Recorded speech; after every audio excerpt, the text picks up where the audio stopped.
Back with part 5 of my 10-part series on how God has showed up in my life. Some of those times I didn't realize it at the time, and some I did. So, background, I was 28. I had been an asthmatic my whole life and a smoker. I ended up in the hospital when I was 28 with a severe respiratory infection.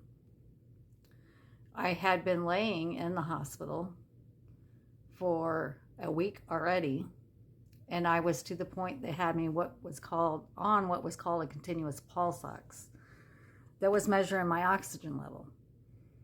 Well, the nurses had put it on mute because it kept going off. Every time I moved around, it was going off.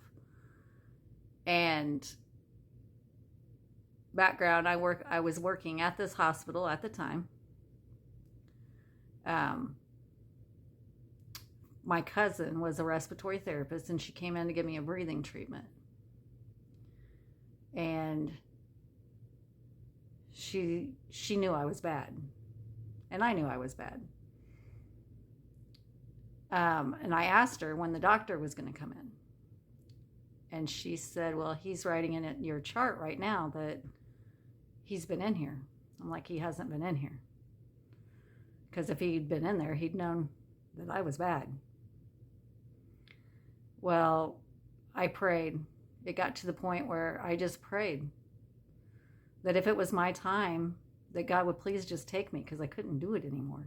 I couldn't do the struggle of the breathing anymore. My oxygen level was dropping in the low 70s. I couldn't get up without it dropping. Even laying in bed, it was in the 70s. So some of my coworkers came in and they realized that I was in distress. And this was a weekend. So at that time, you had to call and tell the doctor you were with that you no longer needed his service, and you had to call and find a new doctor. Well, of course, I couldn't even talk at the time. I was so bad.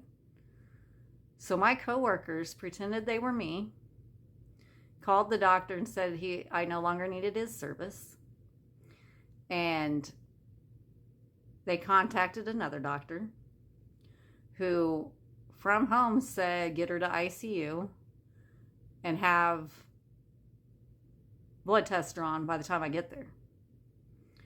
When he got there, he told me, he's like, you're probably going to end up on a ventilator.